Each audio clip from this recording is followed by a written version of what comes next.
Mahadev. Astro Nishant Bhardwaj में मैं आपका स्वागत करता हूं। अभी पिछले कुछ दिनों से मेरे बहुत सारे फॉलोअर्स जो हैं, अभी होता क्या है कि वो बाकी भी एस्ट्रोलॉजर्स के वीडियो देखते हैं और देखने भी चाहिए, अच्छी बात है। कंपैरिजन भी करते हैं, पता भी चलता है। अब उनके द्वारा दी गई इन्फॉर्मेशन पे वो चाहते हैं कि मैं भी वीडियो बनाऊं। अभी एक तो भविष्य मल्लिका को लेके बहुत सारे मेरे जो फॉलोवर्स हैं वो एक्चुअली चिंतित हैं। अब भविष्य मल्लिका पे मैं बहुत सारी 2-3-4 वीडियो बना चुका हूँ। अब क्या है, बार बार उसी पे वीडियो बनाना उचित नहीं रहता। अच्छा, एक बड़ा विचित्र सा प्रश्न आया है कि जिसमें ये कहा है कि क्या नेताजी सुभाष चंद्र बोस जो हैं वो जीवित हैं और वो तीसरा विश्व युद्ध लड़ेंगे। वो कह रहे हैं, 2-4 मेरे फॉलोअर्स हैं कि हमने यूट्यूब पे देखा है जी। भाई तुम देखते हो, अच्छी बात है, पर फिर वो मुझे उंगली करते हो, क्योंकि ये सिंपल सी बात है। विषय ये है कि तीसरा विश्व युद्ध लड़ेगा कौन। तो आपको क्या लगता है कि खाली ह्यूमंस लड़ेंगे, कोई आदमी लड़ेंगे, इंसान लड़ेंगे? जब रक्त बहता है तो योगिनियां जागृत होती हैं। धर्म और अधर्म की लड़ाई होती है तो धर्म के पक्ष में देवता सारे खड़े होते हैं और अधर्म के पक्ष में दानव, राक्षस, भूत, प्रेत, सब पिशाच सब खड़े होते हैं। तो सिर्फ आप ही लड़ाई नहीं लड़ रहे होते हैं, लड़ाइयाँ वो भी लड़ रहे होते हैं। सब अपना अपना साम्राज्य विस्तार करने में लगे होते हैं। देवता धर्म की जय हो, शांति स्थापित हो, सत्य आचरण से लोग जिएं, धरती पे जो है सत्य का बोलबाला हो, ईश्वर की सत्ता हो, इसके लिए संघर्ष करते हैं। और दानव जो राक्षस हैं, जो चाहे जीवितावस्था में मनुष्य के रूप में हो या मृत्यावस्था में प्रेत के रूप में हो, वो ये करते हैं कोशिश कि उनका राज्य स्थापित हो, चारों तरफ अंधकार की सत्ता हो। तो वो भी एक तरीके से युद्ध लड़ते हैं।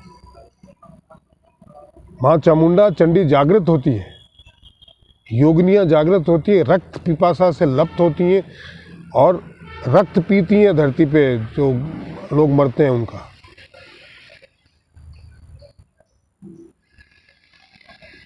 युद्ध में मृत्यु में जो धर्म के पक्ष में खड़े होते हैं वो शहीद होते हैं और जो अधर्म के पक्ष में खड़े होते हैं उनका रक्त तो वही पीती हैं।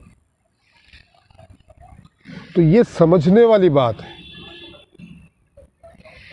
जितनी भी पुण्य आत्माएं, चाहे वो साधु हो, संत हो, योगी हो, या आप अच्छी आत्माएं कह लो जो किसी न किसी रूप में धरती पे हैं, तो वो सारी युद्ध लड़ती हैं। और जहाँ तक नेताजी सुभाष चंद्र बोस का सवाल है, नेताजी सुभाष चंद्र बोस तो पुनर्जीवित हुए हैं ना। आज बात हो रही है ना नेताजी सुभाष चंद्र बोस की। जब से वो दुर्घटना हुई थी, इस देश में जिस प्रकार की सत्ता रही है, उन्होंने कभी नेताजी सुभाष चंद्र बोस की बात की है क्या? क्या उनके लिए कोई काम किया है क्या? आप जगह जगह देखोगे तो अपनी ही महिमा का गुणगान किया हुआ है उन्होंने। गली गली में जो है नेहरू उद्यान है, कमला नेहरू उद्यान है, राजीव गांधी पार्क है, हर डिपार्टमेंट में उन्हीं के नाम से हज़ारों चीज़ें खोली हुई। कहीं नेताजी सुभाष चंद्र बोस दिखता है? आज जब पिछले 4-5 सालों से, 14 से भी नहीं कहूँगा मैं, 14 से ही समझ लीजिए, मोदी जी आए तब से नेताजी सुभाष चंद्र बोस और सरदार वल्लभ भाई पटेल का नाम आप सुनने लगे हैं। तो पुनर्जीवन ही हुआ ना ये। आज उनकी प्रतिमा स्थापित की गई है। उनको रिकॉग्नाइजेशन मिली देश के पहले प्रधानमंत्री के रूप में। उनके नाम पे आइलैंड की घोषणा हुई है। तो ये पुनर्जीवन ही तो हुआ कि एक आदमी जो है जिनकी संभवतः मृत्यु 70 साल पहले हो गई और 70 साल बाद आज उन्हें याद किया जा रहा है नए रूप में उनके कार्यों को याद किया जाता है। ये पुनर्जीवनी है। और जो भी व्यक्ति, जो भी आत्मा इस आकांक्षा के साथ में मृत्यु का वर्ण करती है कि मुझे मेरे देश को जो है, देश की जय करनी है, तो जब देश में ऐसी परिस्थितियां पैदा होती हैं जहाँ पे देश के जीवन और मृत्यु, जय और विजय का प्रश्न हो, तो वो लड़ती हैं युद्ध। स्वयं ईश्वर आके युद्ध लड़ता है। कल के अवतार की बात अपन क्यों करते हैं? धर्म के पक्ष में ईश्वर स्वयं आके अवतार लेके युद्ध लड़ता है। तो जो पुण्यात्माएं वो तो लड़ती हैं उनके साथ में, ईश्वर के साथ में। आपको दिखाई दे ना दे, आप अनुभवित करे ना करे, क्योंकि आप अपनी समझ जितनी आपकी होगी आप उतना ही समझेंगे। मोदी जी को कुछ लोग अच्छा कहते हैं, कुछ लोग गालियां देते हैं, तो उसमें मोदी जी जैसे हैं वैसे हैं, मैं जैसा हूं वैसा हूं, आप जैसे हैं वैसे हैं। लोग अपनी अपनी समझ से आपका आकलन करते हैं और अपना जो है विचार प्रकट करते हैं। उससे आपके, अब 6 लोगों ने बुरा बोल दिया तो आप बुरे हो गए क्या? और 6 लोगों ने अच्छे बोल दिया तो आप अच्छे हो गए क्या? आप जैसे हैं वैसे ही रहेंगे। तो अच्छाई और बुराई का आकलन जो है, और जय और विजय का आकलन जो है, आपको दिखाई दे ना दे, लोग अपनी अपनी समझ के हिसाब से करते हैं, और ये सत्य है। अब उन्होंने अपना जो भी ज्योतिषीय आकलन करके कहा है, उन्होंने जाने अनजाने में सत्य ही कहा है। कुछ लोग जो हैं ये कहते हैं कि अच्युतानंद जी कह के गए हैं कि नेताजी आके जो है लड़ाई लड़ेंगे। हम भी सही कहे हैं, लड़ाई लड़ेंगे, और हो सकता है इस युद्ध में अच्युतानंद जी भी हों। जिनकी अभिलाषा हिंदुस्तान को प्रगति करते हुए, विजयी होते हुए देखने की है, वो सारे युद्ध लड़ेंगे। और जिनको हिंदुस्तान के धर्म की पराजय करने की आकांक्षा रही है, वो भी लड़ेंगे, वो विरुद्ध में लड़ेंगे। धरती तो एक ही घर है ना हम सबका। महाभारत खत्म नहीं हुई है भैया, महाभारत अभी भी निरंतर जारी है। इस सृष्टि के विनाश के साथ में पूरी तरीके से खत्म होगी। और जब सृष्टि का ही विनाश हो जाएगा तो बचेगा क्या?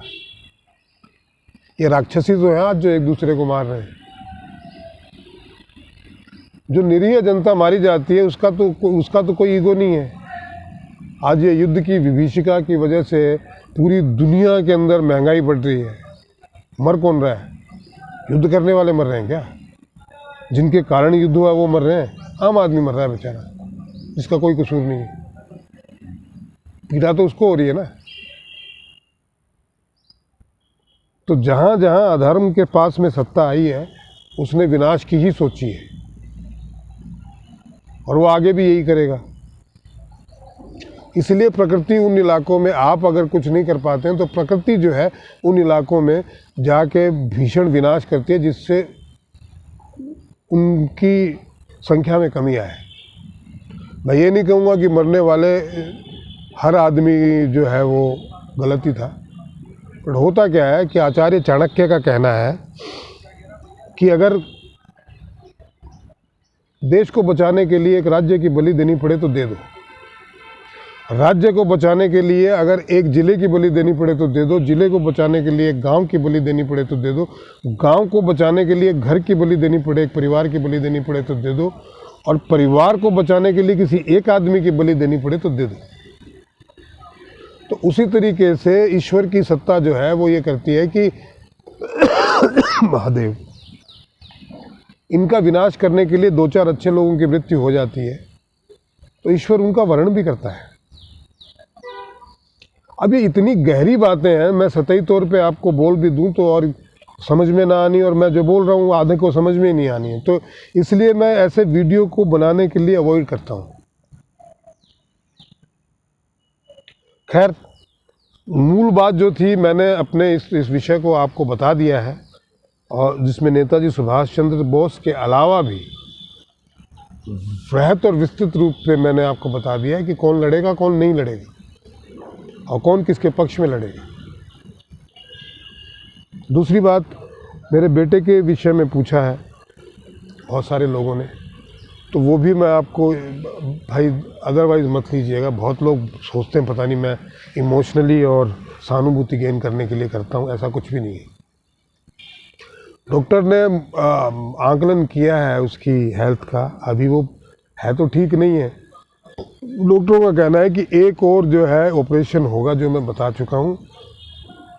अब उसकी वो व्यवस्था कर रहे हैं कि उसमें कितना धन लगेगा, कितना समय लगेगा, पर वो जल्दी करने की कह रहे हैं। तो वो तो हम पे डिपेंड करता है, हम धन की व्यवस्था जितनी जल्दी कर देंगे वो करेंगे। हम कोशिश कर रहे हैं, हो जाएगा, ईश्वर ने चाहा तो।